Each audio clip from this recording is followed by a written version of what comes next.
tadi sudah disampaikan, sebetulnya dengan misi visi itu kan sebetulnya sudah jelas cita-cita Rio dengan CV yang sudah berdiri sesuai perseratan hukum. Kalau boleh tahu ada berapa orang di situ dalam Rio ini? Kalau dalam tim itu terdiri dari 8 orang, Pak. Kebetulan 4 nakes, sisanya 5 nakes, 3 umum. Yang pertama itu saya punya 2 perawat, saya sama rekan saya, 2 bidan, 2 bidan, 1 dokter, 2 perawat, 1 anak hukum, 1 anak administrasi bisnis, sama anak IT. 1. Ini berarti murni ide dari Rio ya sebetulnya ini, konsep ini ya? Ya, konsep alhamdulillah dari saya, Pak. Untuk kebetulan memang dari keluarga mulai dan beberapa teman juga mulai mensupport gitu dengan kegiatan seperti ini. Soalnya ya sempat beberapa kali gitu kan dalam rentang 2017 sampai kemarin 2020 bergonta-ganti tim. Ternyata ada yang kalau kata anak sekarang mah pansos gitu ya Pak ya. Kalau kata anak-anak sekarang mah, dan itu banyak gitu. Dan dalam beberapa tahun terakhir ini saya juga setiap akhir tahun itu entah kenapa seperti anginnya kencang gitu Pak. Ada beberapa pihak yang tidak ingin sepertinya anak muda ketika mempunyai suatu gagasan atau kreasi gitu kan. Kalau saya kan tipikal orangnya suka nodong Pak. Dalam artian kalau saya ingin ketemu Bapak ya saya harus ketemu Bapak dulu gitu, nggak bisa ketemu yang lain. Saya tipe orangnya tipe cowboy Pak. Nodong boy gitu. Yeah. Soalnya dari dulu dari zaman kuliah seperti itu. Ya, tapi saya ingin gimana Pak? Ya, tapi akhirnya menghasilkan sesuatu yang bermanfaat bagi orang banyak. Ya sebetulnya kan nggak masalah. Toh kalau sepanjang itu sesuai koridor aturan yang jelas, tidak menabrak apa-apa yang menjadi aturan, nggak masalah menurut saya. Karena memang keberanian itu yang utama. Kadang kalau kita punya ide hanya wacana saja, tak ada realisasi juga percuma. Nah, ini yang sebetulnya Rio yang sudah dimiliki oleh jiwa Rio yang umur masih muda, saya kira masih 30-an ini semangatnya luar biasa, masih jauh lah untuk membuka wacana orang-orang ini supaya konsep ini bisa ditiru oleh orang-orang banyak ya. Ini juga selain itu saya itu ada apa ibaratnya kita kan silaturahmi nih Pak dengan salah satu rekan saya. Kita berbicara panjang lebar kurang lebih saya telepon 1 jam. Mereka bilang gini kepada saya, mereka tuh punya stagnan gitu, nggak ada konsep. Saya ngobrol dengan mereka, tak kirain mau join bareng, bahasanya kan pengen join bareng. Ternyata mereka bikin duluan. Ya sudah silakan, nggak apa-apa kata saya tuh. Kata saya tuh. Padahal rekan saya ini timnya banyak Pak, lebih dari 10 orang, bahkan dia punya kasarnya bisa dibilang punya tiap rumah sakit punya divisinya masing-masing gitu. Tapi kok kalau saya sih prinsipnya nggak usah banyak orang. Yang penting kita berjalan dan eksekusinya masalah di belakang entar. Yang penting semua berjalan dulu gitu Pak. Iya. Saya kemarin terakhir itu beberapa pelatihan saya cuma 3 orang Pak menghandle. Kayak kemarin waktu vaksin 3.500 orang kita cuma 15 orang Pak yang tim menghandle-nya. Ya luar biasa kerja keras luar biasa. Ya sebetulnya nggak masalah. Rezeki itu sebetulnya kan tergantung dari orang. Kalau kita mau melakukan sesuatu yang memang menurut kita mampu, kenapa kita tidak? Toh orang juga melakukan hal yang sama, nggak masalah. Yang penting jangan persaingan tidak sehat ya sebetulnya. Toh ini juga sama-sama perawat, sama-sama nakes yang memang ingin mencari sesuatu yang mungkin menambah di luar jam kerja, mungkin ingin yang lebih penghasilannya, dan itu saya kira motivasi yang luar biasa, nggak masalah. Selama ini kan tidak pernah ada satu gesekan-gesekan yang berarti kan dalam lingkup pelatihan kan. Betul Pak. Ya cuman memang kalau di sini tuh kan sekarang lagi tren dengan jadi di Purwasuka ini lagi banyak tren pelatihan, tapi hanya tidak menggunakan metode ATM Pak. Hanya jiplak, benar-benar menjiplak. Kalau kita kan menggunakannya ATM, amati teliti modifikasi. Ketika di Purwakarta sendiri, ketika adanya event organisasi kesehatan, Itu apalagi bisa dibilang saya yang labelnya kalau dulu kan masih SIUP TDP apa ya perizinannya itu, sekarang sebelum berubah ke NIB itu ada keterangannya Pak, event organizer khusus kesehatan. Dan itu saya lampirkan kemana-mana, ini kok bisa seperti ini? Ya ini saya Bu, hobi saya itu ya menjadi event organizer dan SIUP TDP-nya seperti ini berbunyinya gitu. Itu sempat viral Pak di kabupaten saya, soalnya SIUP TDP-nya menjelaskan tentang nggak ada event organizer kesehatan, ini ada Bu izinnya. Sempat ramai itu Pak. Ya itu tinggal pemahaman orang saja ya bagaimana, karena nanti di akte pendirian kan sebetulnya sudah ada jelas di situ kan sebetulnya anggaran dasarnya. Baik, nah tadi sudah dijelaskan misi visi, kemudian peluang kerja. Nah dalam CV ini apa saja sub materi pokok bahasanya yang diberikan? Untuk sub penjelasannya itu lebih kita pertama itu loh kegawat daruratan Pak. Yang keduanya untuk perawatan luka modern dan juga kesehatan keselamatan kerja. Kalau disatukan ini semua satu gitu dalam konteksnya gitu Pak. Yang akan kita jual nanti, yang CV saya akan jual itu seperti itu tiga program unggulan ini. Cuman mungkin nanti ada beberapa seperti yang pengembangan soft skill, hard skill yang lain-lain pasti kita masukkan sesuai dengan kebutuhan yang misalkan dari beberapa customer atau dari beberapa perusahaan butuh pingin apa nanti kita siapkan gitu.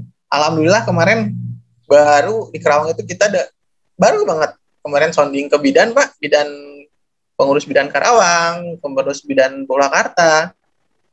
Untuk apa? Karena market kita nggak cuman perawat gitu, bidan, bahkan dokter, bahkan yang lain pun bisa kita bantu melalui ini gitu. Kalau saya mah lebih ingin mempermudah orang lain gitu, nggak usah mereka yang ribet nyari sana nyari sini, udah ini ada di kita nih satu paket gimana gitu Pak. Oh iya ya, karena gini prinsip melayani customer sebetulnya kan apa yang dia butuhkan, dan lalu bagaimana customer itu nyaman, terima beres, legalnya sesuai, jelas, karena katanya sih customer itu kan pembeli itu adalah raja ya. Ya kan? Ya. Nah terus tadi kita materi tadi bagus juga, bidan bisa masuk ke materi ini. Ya, dokter juga masuk juga di sini. Masuk. Kebetulan teman saya itu kan dia dokter di salah satu rumah sakit di Bekasi, teman dekat juga, dan dia sudah S2 kebetulan. Memang planning ke depannya kita bakal masuk juga ke perusahaan-perusahaan Pak. Terkait nanti ya satu program yang memang lagi kita godok gitu. Kolaborasi dengan Kementerian Ketenagakerjaan. Nah, sekarang bagaimana staf pengajar di situ atau mentornya atau narasumbernya? Kalau untuk beberapa workshop tahun lalu itu kita masih menggunakan beberapa orang lokal Pak. Orang lokal maksud saya itu orang-orang lokal di sini kan, seperti di Purwakarta, di Kerawang, yang tepatnya dari RSUD, dari rumah sakit daerah, kebanyakan ambilnya. Dan ada beberapa juga kita narasumber dari staf dosen, dari kampus-kampus yang ada di sini gitu. Kenapa kita bargainingnya lebih ke sana? Karena memang untuk selain, kan kalau di daerah Pantura ini kan memang hanya, misalkan instansinya ini, perguruannya ini, hanya taunya di situ. Tapi kan di daerah juga banyak Pak, dosen-dosen yang kompetennya bagus gitu untuk penyampaian pemberian penelitian ke publishnya gitu. Alhamdulillah kemarin saya waktu HUT PPNI itu saya kolaborasi dengan dosen dan DPK, pengurus DPD, pendidikan diklat dan penelitian, kita buat Pak semacam riset mini, itu terkait, sebentar, nama judulnya itu aku lupa. Itu kurang lebih, itu kita melakukan riset ke seluruh perawat Purwakarta, total kurang lebih itu 200 orang Pak, kita lakukan risetnya. Dengan judulnya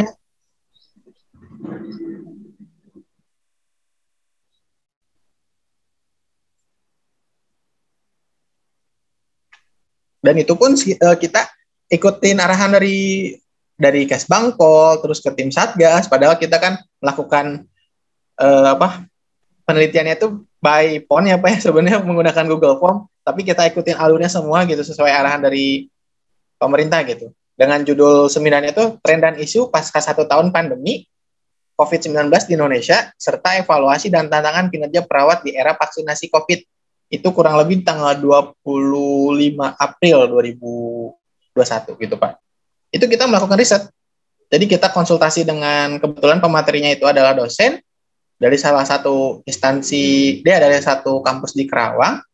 Kita konsul ke beliau dan kita tarik dari orang pemerintahan dari Dinas Kabupaten Purwakarta, Dinkesnya, dan satu lagi pematerinya itu dari RSUD.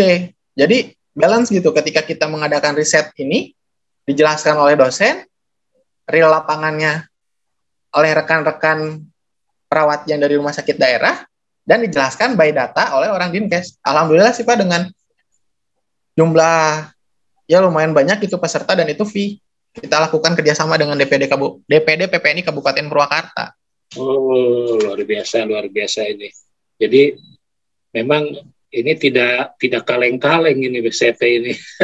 Luar biasa ini. Saya lihat, saya terkagum-kagum tadi, mulai dari pendirian, mulai dari misi-visi, mulai dari cita-cita dan staf pengajar. Lalu pesertanya pun bukan lagi lingkup perawat, bahwa sudah mulai merambah ke yang lain-lain. Apalagi tadi mulai ke Dinas Tenaga Kerja, tentu perusahaan-perusahaan juga akan menjadi sasarannya. Apalagi K3 itu penting kan, aspek keselamatan kesehatan kerja itu menjadi syarat utama dalam akreditasi sebetulnya di semua perusahaan, baik perusahaan sektor jasa, sektor infrastruktur yang lain sebetulnya. Bagus banget ini, waduh, pengajar juga siap. Lalu ini bagaimana dengan peserta ini? Secara ini kan tentu kan sudah diakui ya, karena akreditasi terutama ya, akreditasi. Peserta selain dari Karawang, apakah ada dari luar ini? Ada Pak. Kebetulan waktu 2019 peserta paling jauh dari Sumatera. Sumatera dari dari mana ya? Sorry. Papua. Dari UPTD Puskesmas Kabupaten Ogan Kamaring Ulu. Alhamdulillah saya masih kontakkan sampai sekarang dengan mereka gitu. Mereka datang ke Purwakarta dalam artian mereka itu mendapatkan informasi terkait pelatihan perawatan luka, datang, dan memang di situ kan kalau di Bandung itu ada yang namanya Bandros ya Pak ya. Jadi yang Bandung Tour itu kalau di Purwakarta ada namanya Kidang Pinanjung. Jadi kita jalan-jalan keliling kota nih, beres pelatihan itu, makan-makan gitu. Jadi pembagian sertifikatnya itu kita tidak di aula. Pembagian sertifikatnya itu kita di Tanjung Gede, masjid yang di Cilodong di Purwakarta gitu. Dan kemarin yang terakhir itu pelatihan 2021, kita bawa nih si peserta ini ke Koperasi Dinas UMKM Pak. Jadi ngelihat produk-produk yang dari Purwakarta seperti misalkan ada baju, ada simping gitu kan, ada patung menohong gitu. Jadi memang dari si Fitria sendiri itu lebih mengutamakan menggunakan fasilitas yang ada di kota tersebut. Bahkan saya sempat di Kerawang itu Pak mengadakan riset mandiri untuk timing waktu ketika dari Karawang Barat ke Rengas Dengklok. Kenapa saya arahnya ke Rengas Dengklok? Kan di sana banyak sejarah ya Pak ya, sejarah tentang kemerdekaan gitu kan, tentang pencetusan proklamasi, bahkan ada candi juga kan di Kerawang itu. Cuman untuk timingnya berasa ke Bandung gitu Pak jaraknya, jadi 1 jam. Kalau lewat tol ke Bandung sejam, ke sana sejam. Makanya ini riset saya lakukan, riset itu kan untuk kita main timing waktunya Pak. Kan memang belum pas waktunya gitu untuk mendapatkan dalam artian untuk mendapatkan wisata flashback ke belakangnya gitu. Kalau untuk di Kerawang sendiri lebih ke urban kebanyakannya, bakal seperti Bekasi versi 2 gitu Pak. Dasarnya kalau Kerawang nanti itu. Iya. Itu tadi wisata sebagai tambahan ya, hadiah ya. Betul. Kebetulan kan memang Purwakarta, kalau untuk di Purwakarta itu ketika memang anak muda apalagi yang mempunyai event organizer dan membawa orang baru banyak berwisata ke Purwakarta harus gitu Pak. Sebenarnya tidak ada hitam di atas putih atau bagaimana, tetapi ketika kita sudah berbangga dengan kota sendiri gitu, apalagi alhamdulillah fasilitas wisata di Purwakarta sudah mulai banyak, kenapa kita tidak menggunakan fasilitas itu gitu Pak? Ya, betul. Apalagi sekarang akses ke sana gampang kan, tol ya kan. Kalau kan Purwakarta itu kotanya kecil, tapi kota kecil 1000 kenangan gitu Pak. Ya, ya mantap.